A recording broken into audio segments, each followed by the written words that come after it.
Kalau dari saya sendiri sih enggak ya. Cuman kan penonton yang melihatnya nggak tahu seperti apa. Cuman kan yang saya dengar kan responnya baik-baik aja gitu kan.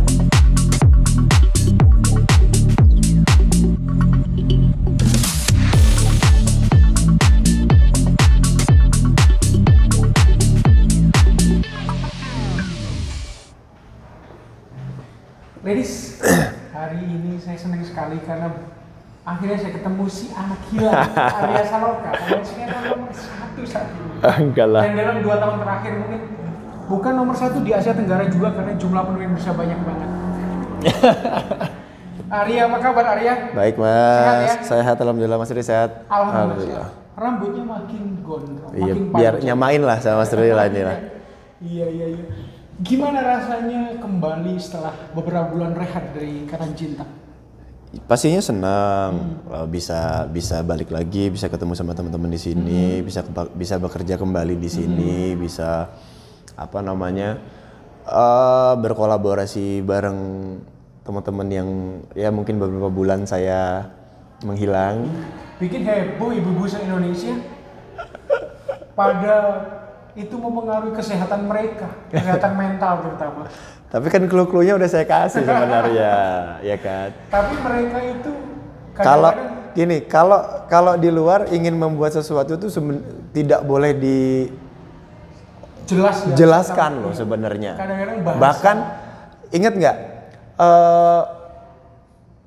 Omre Saitapi?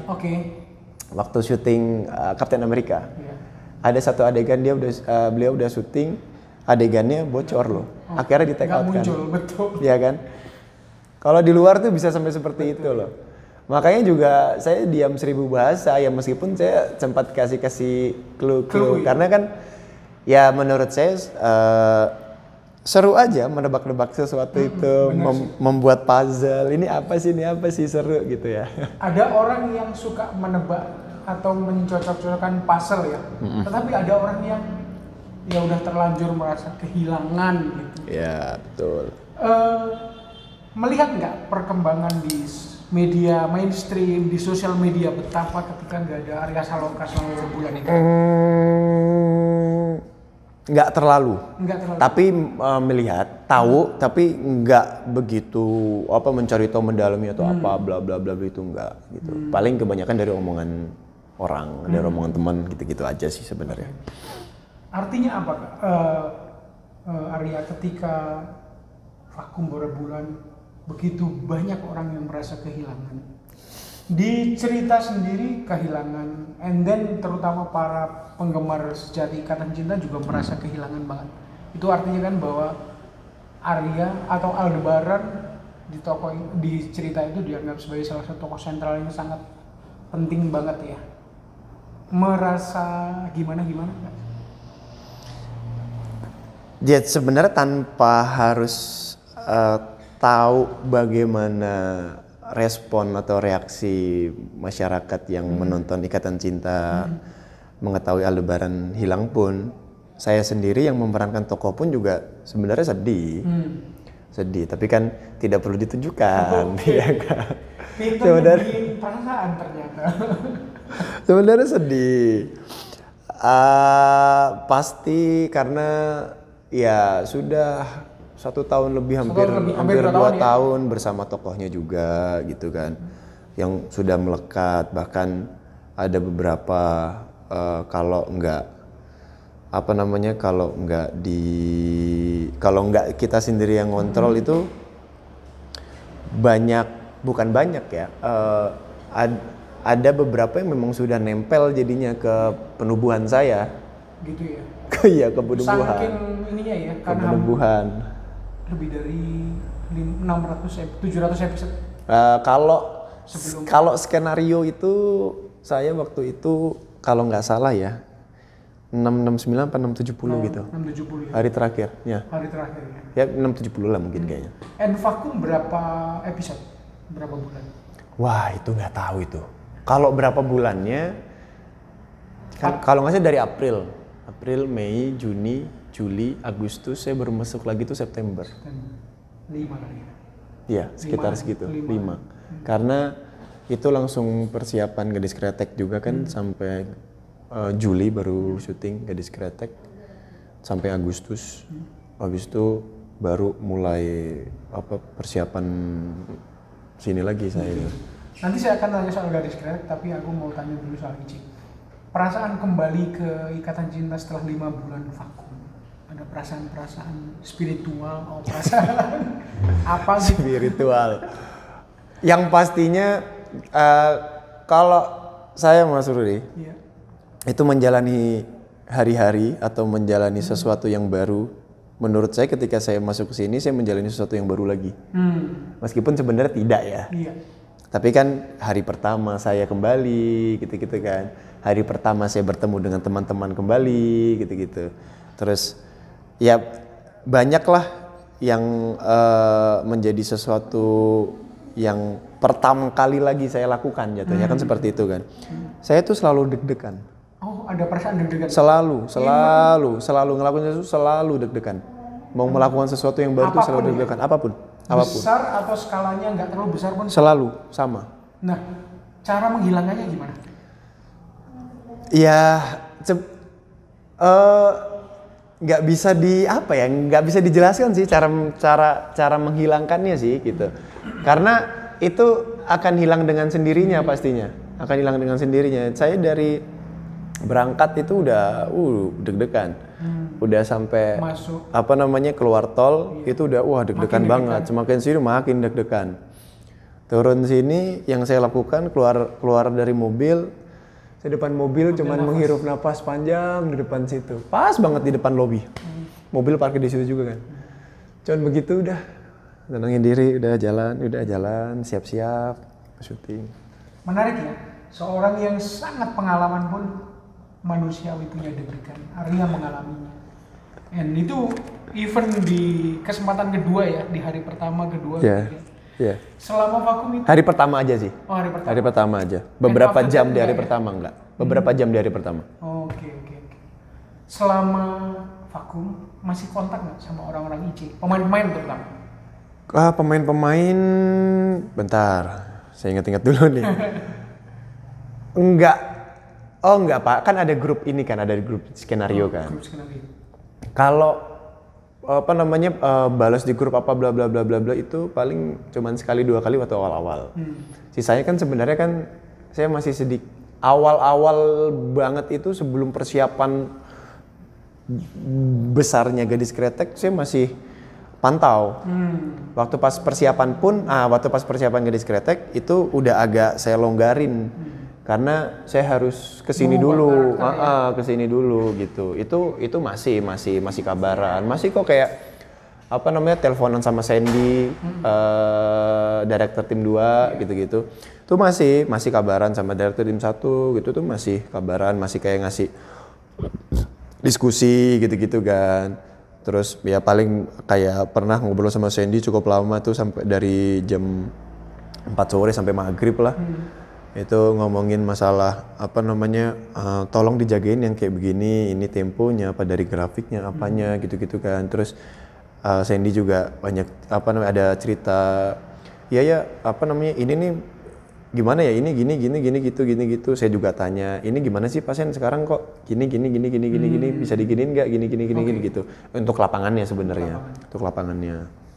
Arya terlibat cukup dalam ya dengan jalan cerita atau enggak lah, bareng-bareng lah. Bareng-bareng. Tapi ikut ya memberikan sumbangsih lah. Itu dari awal. Bareng-bareng. Ya sebenarnya teman-teman di sini juga kan kritis juga. Teman-teman di sini kritis juga. Jadi ya memang memberikan banyak input juga teman-teman, kayak dari Mama Rosa juga, si Papa Surya, semuanya banyak, Manda pun juga sama, Evan gitu-gitu, terus banyak Glenka, masing-masing juga ini kok kalau misalkan ada yang sesuatu yang aneh apalagi dengan tokohnya ya, pasti mereka ini nih nggak kayak begini loh, ini nih gini loh, gini gitulah, ngasih input gitu kan. Cuman memang waktu sebelum kasus saya sebenarnya ngomongnya part 1 sih, kasus Elsa itu part 1 udah. Oh, part 1 ya? Interval 1 itu. Oh, interval. Kasusnya Elsa. Jauh sebelum itu kan memang sebenarnya masih di episode 100-an kok. Saya selalu tanya, what next setelah ini? Ngapain? Udah buat belum, ngapain gitu. Tapi waktu itu mungkin ya yang tadi sempat saya bilang juga, Omre saya tapi kan Bocorin. mungkin bukan dari Omre-nya yang bocorin saya. Pokoknya bocor lah itu video dan jadinya kan di take out. Di luar kan seperti itu, Mas. Di sini doang nih, nggak tahu ya di negara lain ya. Kalau di sini tuh kan kayaknya butuh pembocoran kayak begitu Untuk kan. membangun ini ya, membangun suasana. Suasana ya. Jadi kebalikannya. Jadi tuh mungkin pada saat itu saya sendiri pun yang bertanya ini mau gimana tidak dapat bocoran apapun sebenarnya. Cuman saya selalu ngasih bukan ngasih ya, selalu minta yuk adain regular workshop di sini. Yuk ngobrol apa gitu loh. Ini otak-otak kami nggak kepake loh.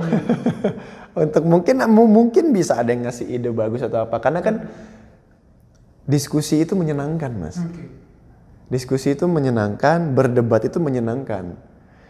Nah, tapi ketika kita berdiskusi dan ada perdebatan di sana, kita juga harus bisa menerima solusi akhirnya, gitu loh. Nah, penyelesaian masalahnya itu kan pasti ada setelah ada diskusi seperti itu. Nah, itu kita harus bisa menerima apakah ada saran yang dipakai atau tidak, ataukah keputusan tetap begini gitu loh. Ada kalian kan diskusi nih sama tim pasti ya. Apakah pernah mendengar itu misalnya saran dari penonton gitu, masukan-masukan kegelisahan mereka atau mungkin kekecewaan kok jalan ceritanya jadi begini nih, dipakai nggak sih? Atau kalau yang baik pasti dipakai. Kalau yang memang ada inputnya bagus, memang menarik nih, pasti dipakai. Tapi kan terkadang gini, penonton itu menonton dengan egonya. Terkadang hanya ingin menyenangkan egonya mereka. Tapi kan padahal ada yang mungkin yang menonton tetap menggunakan egonya, tapi dia tetap menggunakan logikanya. Gitu loh. Ada yang kayak begitu juga kan. Nah, terkadang kalau misalkan yang menggunakan egonya, ya pasti kan kita ini hanya menyenangkan dirinya dia aja nih, gitu loh. Yang harus dilihat adalah ketika ada yang ngasih input, kita lihat ke belakangnya seperti apa, kondisinya seperti apa, apakah ini sangat bagus dan bisa dipakai, bisa menarik apa. Kalau gitu pasti dipakai, dan ada kok beberapa. Ada ya? Ada beberapa, ada. Tuh dengerin, sama Arya Saloka jadi sama tim dipakai loh. Oke, aku penasaran soal rating. Arya ini nggak sih? Ini nggak sih memperhatikan rating nggak sih? Atau kadang-kadang ngelihat gitu? Enggak. Di share. Tapi nggak bikin resah kan? Misalnya turun jadi resah atau nomor 1. Saya kan selalu bilang dari dulu, Mas. Saya bekerja itu tidak memikirkan angkanya. Dalam apapun ya. Dalam apapun, angka luas nih artinya. Jadi untuk rating pun itu waktu pas saya mau balik sendiri pun, kembali lagi ya ke sini ya. Saya selalu bilang jangan mengharapkan lebih kepada saya untuk masalah angka. Tapi kalau menuntut saya memberikan sesuatu yang baik di sini, bisa memberikan kinerja yang paling optimal apa bla bla bla, itu pasti akan saya berikan. Itu acting dan apapun. Itu saya akan kasih 100% bahkan lebih. Tapi kalau mengharapkan sebuah angka, jangan terlalu berharap di sana. Saya bisa membalikan seperti apa gitu. Itu udah jalannya. Karena roda ini berputar terus, kita nggak mungkin ada di atas terus gitu loh. Nah, cuman ya baiknya dan beruntungnya adalah kita cukup lama ada di posisi itu. Kita sangat lama punya angka yang mungkin tidak pernah didapatkan oleh yang lain-lain gitu loh. Kalau saya boleh bilang sih, ini sinetron tersukses dalam sejarah modern TV ya. Hampir 2 tahun dalam posisi, 1,5 tahun katakan dalam posisi puncak, tidak tergoyahkan sama sekali. And lately memang kadang-kadang 1-2, tapi saya pengen ngucapin selamat udah menembus 900 episode ya. Iya. 1000 bisa nggak kira-kira? Apa? 1000 episode bisa nggak? Insya Allah bisa. 1000 episode masih bisa nonton Aldebaran. Insya Allah bisa. Semoga ya. Semoga. Oke. Pernah bayangin nggak sebelumnya Arya? Enggak ya? Enggak. And sebetulnya bisa dihitung dengan jari sinetron-sinetron yang punya sinetron drama ya? Drama. Yang bisa mencapai 1000 episode. Itu sebuah pencapaian, milestone lah. Malah mungkin sebenarnya kalau ditarik mundur nggak ada kayaknya. Kalau drama. Oh, drama mungkin ini kali ya. Oh, Gini, agak beda ya. Kalau ditotalin Iya. mungkin Betul. season. Cinta Fitri gitu ya. Iya. Karena Ini kan stripping ya? waktu itu sempat ramai juga saya ketemu sama Pak Manoj kan. Iya. Ya memang sebenarnya ketemu Pak Manoj pun selain silaturahmi memang ada beberapa yang kita obrolin lah untuk project kita mau mengerjakan apa, Pak Manoj punya pemikiran seperti apa, seperti ini tuh ada gitu. Dan di sela-sela itu pun ada pembahasan tentang dulu Cinta Fitri seperti apa. Beda ya? Dan Pak Manoj pun juga memang ngomong gitu kan. Cinta Fitri itu ditotalin karena season. Benar 1000 lebih. Karena Tapi season. Karena season. Karena season. Saya lupa apakah nyampe 1000 apa enggak di seasonin. Yang pertama aja kalau nggak salah 300-an. Yang kalau pertama. saya ngitung ini ya, episodenya itu beberapa episode tayangan ya? Episode tayangan episodenya itu ada 1000-an lebih sedikit. Tapi soal kalau di It's Dripping ini bisa lebih. Memang benar mungkin. Ini bedanya kita tidak pakai season, ini satu. Gelondongan. Kalau season kan pasti ada rehatnya, persiapan lagi, mau buat cerita yang kayak gimana, baru lagi gitu. Endurance daya tahan kalian itu memang kalau boleh saya luar biasa sih. Manda katanya sakit ya? Ya. Jatuh ya dari Jatuh. semalam nggak salah pas nonton itu jatuh beneran dimuat. Oh, enggak, itu yang jatuh beneran pakai stand in. Oh, stand in. Itu stand in, itu yang jatuh beneran stand in. Cuman memang realnya pada saat mau take itu jatuh di tangga. Memang tangganya nggak presisi. Oh, oke. Dan apa tangannya atau kakinya yang terluka? Tangan dia agak sedikit nahan di sebelah kanan. Ini memang IC ini aduh cobanya banyak banget ya. Arya pernah vakum, Manda sakit dan lain-lain. Tapi mudah-mudahan cepat sembuh ya. Amin. Hubungan kalian as a professional seperti apa sih? Ya baik-baik aja. Baik ya. Baik-baik aja. Secara personal gitu, sedekat apa sih untuk bisa memerankan tokoh suami istri yang begitu intens gitu? Ya seperti yang kemarin-kemarin aja. Masih pisah beberapa bulan nggak kaku ya? Kalau dari saya sendiri sih enggak ya. Enggak. Cuman kan penonton yang melihatnya nggak tahu seperti apa. Cuman kan yang saya dengar kan responnya baik-baik aja gitu kan. Maksudnya responnya penonton itu melihatnya oh tidak ada ini, tidak ada itu, tidak ada ini gitu kan. Dan dia juga ya sama-sama aja ya karena memang karena baik-baik aja. Ya kan asumsi aja ya kan, asumsi masyarakat yang seperti apa sebenarnya. Kita nggak boleh banyak berasumsi. Iya, kayak kalau saya kan ya ngapain harus ngomong kalau klarifikasi atau apa gitu. Ya sama kayak inilah saya harus udahan dulu terus saya balik gitu kan. Saya nggak pernah mengklarifikasi apa-apa. Nggak musuhan kan ya kalian? Tidak sama sekali. Dengerin kalian, jangan tidak terbawa sama sekali. hoax ya. Tidak sama sekali, makanya lucu aja gitu kan ya udah biarin gitu. Kalau saya kan memang nggak pernah terlalu menanggapi yang gimana Mas Riri ya gitu kan. Ya orang mau punya asumsi apa, punya pemikiran apa ya silakan monggo aja gitu loh. Pikiran-pikiran mereka toh tidak merugikan saya juga gitu kan. Jadi ya merugikan mereka yang punya asumsi seperti itu, jadi punya pemikiran yang gimana dipikirkan terus tiap harinya yang gitu-gitu kan. Ya lucu aja sih. Ya terserah kalau saya sih begitu. Ya sebenarnya nggak cuman mengarah ke sana gitu kan. Asumsi yang lain kan banyak juga mungkin yang oh si A begini, oh si B begini, oh ada pemain lain yang juga begini, oh ada yang kru begini begitu ya kan, asumsi-asumsi mereka aja. Kami mau di sini mau baik-baik aja. Tuh dengerin ya, timnya kompak banget, kompak-kompak. Ayo baik-baik aja di sini, lucu aja dengerin.